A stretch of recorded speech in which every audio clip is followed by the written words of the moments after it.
How's it going there, everybody? It's Mr. Zen over here bringing you guys a brand new The Reflection episode discussion. And for today's segment, guys, we're going to be talking about is episode 2 and episode 3, folks.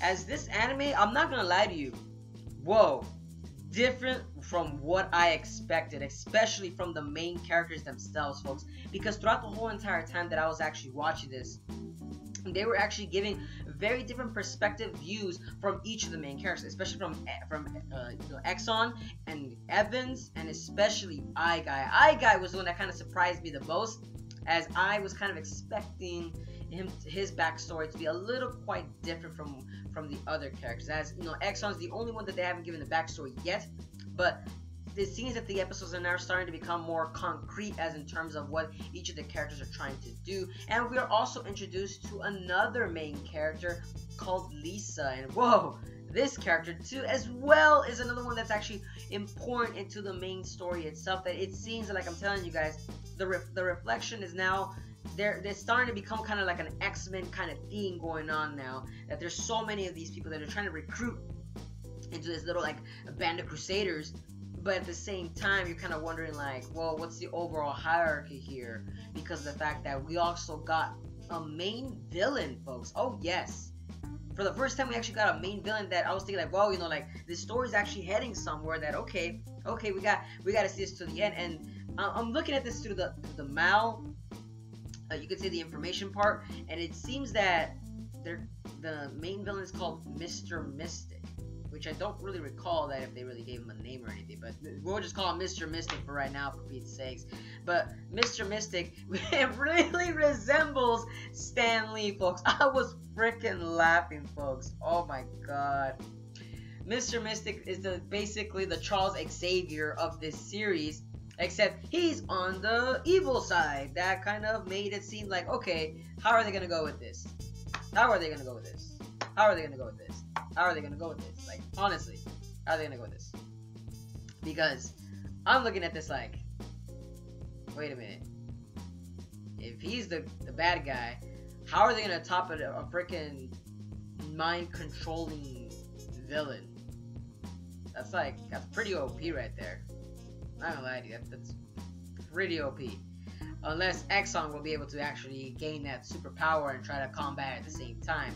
Maybe that will be the case, but no, we don't know that for sure yet. But the one thing's for sure is that Mr. Mystic is kept on the side for right now, and I'm hoping that we get to see more of what Mr. Mystic can actually do in the actual upcoming episodes as well, because of the fact that it just seems that he's actually, like I said, he's creating his little band of villains in order to, you could say, kind of mark their territory on the world itself. Because in episode 2, they were kind of explaining Guy's actual backstory as to what was going on, and it seems that, well, these band of villains, like the giant bat-looking creature, this like, you know, remember the guy with the water-based abilities, and you could say like the giant toad-looking creature. It seems that they were actually strategically placed there due to Mr. Mystic's actual handy doing, because he was trying to show the world that, you know, the reflection are actually there, and they're trying to actually change the world.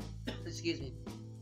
And they're trying to make their names known throughout the, you know, like, that this is a time of change, you know, and, you know, humans don't really necessarily try to, like, you could say, like, they're really empowering the society itself, which, like, I'm guessing, guys, is, like, the fact that, like, they're trying to go through, like, an X-Men theme. I'm telling you, I feel like I'm talking about the X-Men itself, honestly, like, it's that hilarious. But, you know, we gotta give this anime a chance, and honestly, it's not really bad at all. I mean, granted, there are new faces, but I know because the uncanny faces from the X-Men series and powers are kind of very similar to these, it kind of does kind of like dissuade some viewers. But honestly, no, because the reason that this story actually continues on is the fact that Guy, for a fact, he's a lot weaker than I actually thought he was going to be, folks. As the episodes were kind of pertaining to him, it seems that he's not really this rich millionaire playboy as we all thought he was. Like, we thought he was going to be like a Tony Stark kind of thing going on. No, it apparently seems that he's based in Los Angeles, which I'm loving, by the way. I'm loving this guy, the fact that he's an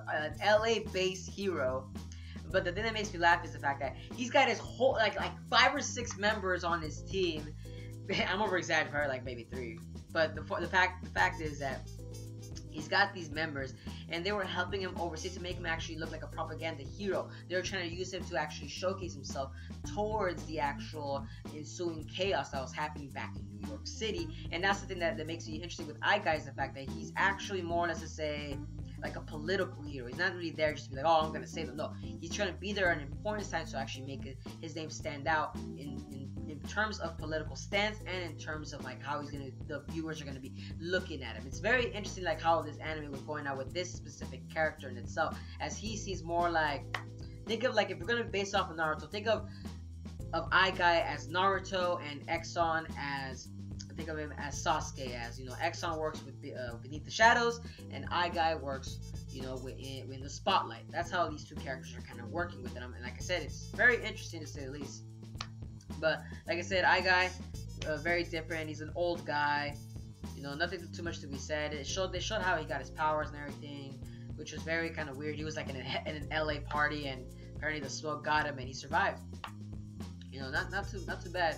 They haven't shown X, like I said, they haven't shown X on as to how his abilities actually were uncanny. But then we're gonna move on is to Lisa, as the next episode then focuses on her, because it seems that Exxon and Evans were actually like, they were on a leading case of like some missing person, and they kind of fell upon, you know, into like the town where Lisa's at, and it seems that Lisa's like this paraplegic who is trying her best to you know, like to do her life as how she wants it. She doesn't necessarily want, you know, let's say that the wheelchair that she's on to actually hinder her in life, which was very, very empowering for that second episode, because this woman was very, very prominent and confident as to what she wants to do, and very endearing for many young female fans, because it goes along to show that, you know, that your disability doesn't really reflect you who you are. It reflects more as to like how far you will reach for your goal. That I actually you know, love that about this main character named Lisa in the third episode, which then goes along to say that Lisa then kind of does like a really kind of weird thing at the last bit, was the fact that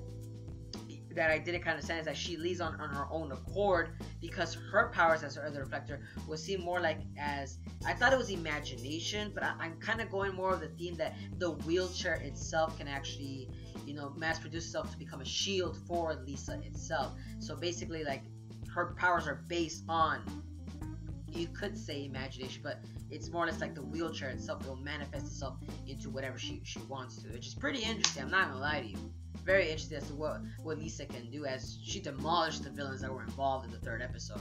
And by the third episode, I would say that this anime is definitely worth looking at. I want to see more of what Exxon is going to be going about with the leading case of the missing person, as it seems that he actually also is in cahoots with the villains of Mr. Mystic. You know, like it seems that maybe Exxon was maybe a part of these villains. I'm not too sure if he was, but I want to know more as to what is Exxon's actual backstory. That's what I want to know, because maybe that's why they're keeping him on the dark a little bit, is because maybe he's maybe more of an anti-hero of some sorts. Like I said, we don't know how it's going to go on for sure, but definitely I do want to check out more of these episodes. But let me know down in the comments below, guys, as to what are you guys' thoughts on episode 2 and episode 3, as we got to see more of the main cast showcase as to what's going on. And I'm loving the fact that, you know, like I said, as more of these characters are introduced, more of these, you could say more of these little side stories are kind of developing and slowly actually coming together as well. I'm wondering how Guy is going to meet with Exxon. I want to see as to how these two are going to be interacting later on in this actual series. If they are actually going to be interacting, or if they're actually going to be fighting against each other. That's what I want to see. But like I said, let me know down in the comments, and as always, guys, if you guys enjoy my content, don't forget to give a like, comment, share, and subscribe for more The Reflection episode discussions. And as always, guys, hope to see you guys again in the next video. But peace out, folks.